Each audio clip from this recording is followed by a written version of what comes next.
Hello, I'm going to show you how to upload an event on your calendar. So we use modern event calendars. Let me scroll down to it. Um, this is one of the views of modern event calendars. I'm in the logged in version, so it's not going to be scrolling automatically, but normally it scrolls for you. And we can let's click on Men's Bible Study. And this brings up the page with the information on it.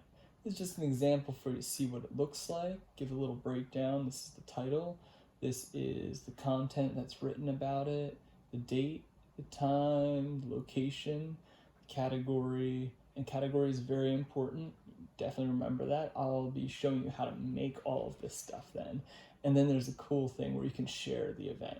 You want to share the event with this tool simply because it'll bring it back to this page. It'll keep consistency, and you won't have to be like, oh, we put the wrong time on Facebook and we had this time on the website. Nope, it'll all be consistent and tied together. And it even has a cool little countdown.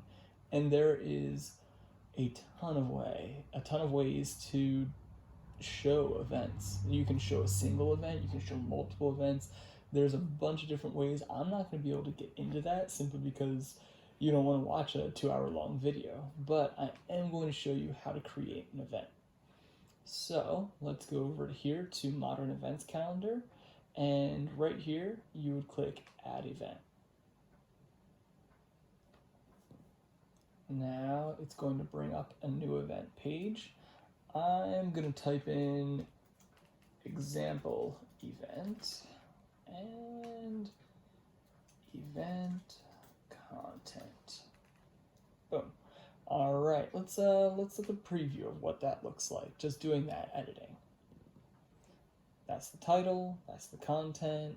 Now this is automatically integrated and it says it's going to happen in an hour and 47 minutes. This information we can see over here and edit over here. So we can pick the start date. Let's do my birthday. I was born around 11, I think. So we're going to put that, and I don't need to celebrate the whole day. So let's make the end time lunchtime. All right. So you can have it this way, or I could say, yeah, it is an all-day event, and it'll show up on the calendar as an all-day event.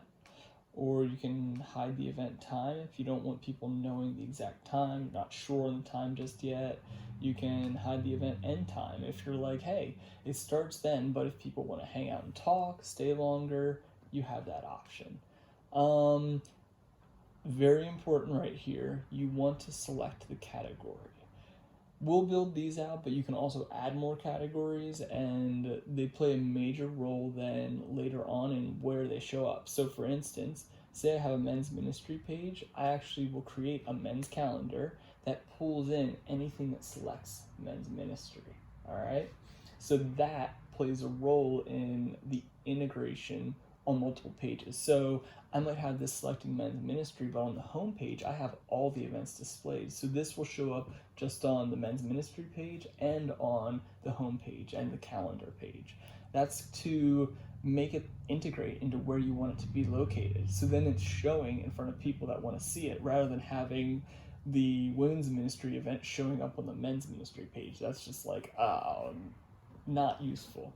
And I've strongly encouraged color coding it. So I color code that like green would be men's, orange is kids, yellow I think is women's, blue is youth, and I think red is just like general church. I can't remember exactly, but it depends on who's running it and what you guys want to make the standard.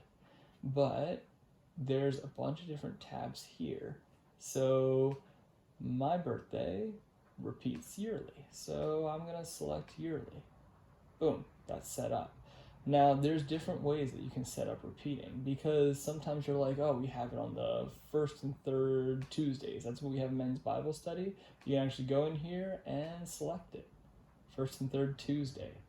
And ends repeat, you say that never, or like say you have a year calendar, you can have it end specifically on like, okay, I want it to end this month, and then you'll just have to go back in and update it when you want it to restart.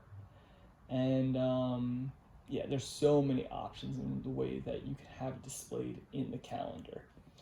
And then here's a really cool thing, and I think this would be useful for when you have children's events that you want an hourly schedule placed in there. So say you have a boot camp.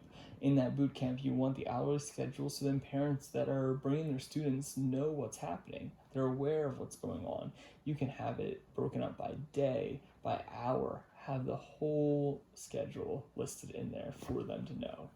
Or leave it blank. Then there's also the location and venue. So you can create locations, but I have for our church, we have the locations that we usually use already built in. So here I select Circle K Camp, that will bring in Circle K Camp. And if we go to Men's Bible Study, this is the information that automatically is displayed for Circle K Camp. And there's a map picture that I actually took a picture of the map and integrated it right in there. Links, this is if you want to have another page. So for certain yearly events, or like for Men's Bible Study, I would link to the men's group page just for more info. Have it like, hey, this is our ministry, this is our area, you can find out all information about us here, and that'll bring them to that like home base. Organizer, you can say who's running the event, you can say the cost of the event. So much information can be pulled in, and it's really cool. An important thing I want to show you is if you scroll down further, right here, and this is on every page, but you can modify the title tag and meta description. There's going to be more videos on this, but this is how it's going to look in Google.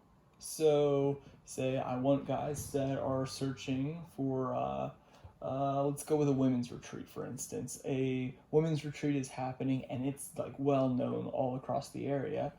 We would put that here. We would modify that to say women's retreat, Pine Grove, PA, PGCC.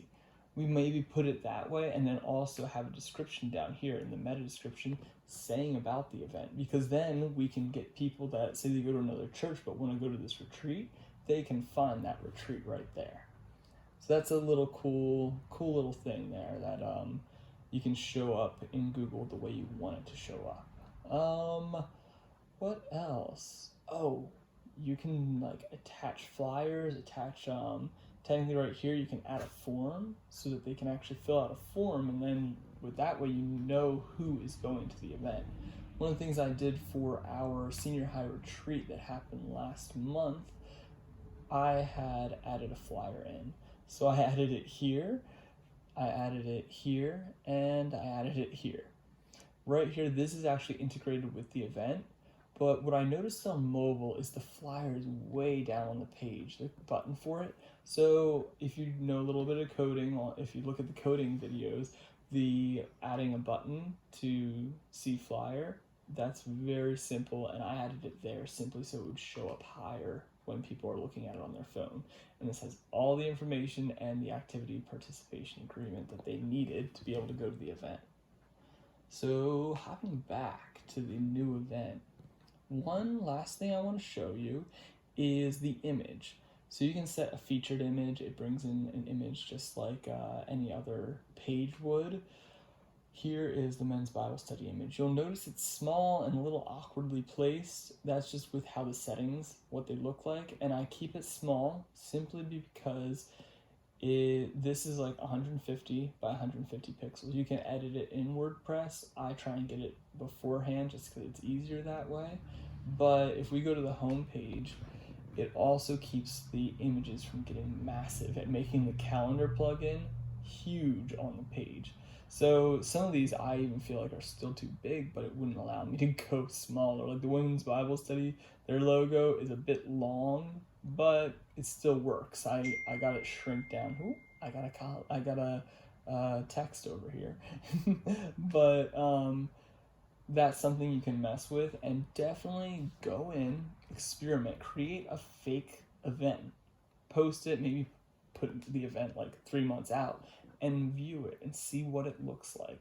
Play around with it. There's going to be another video that kind of goes into how to make the different event pages. And if you want, If you're too impatient for the video or don't like how I make my videos, all you gotta look up is Modern Events Calendar.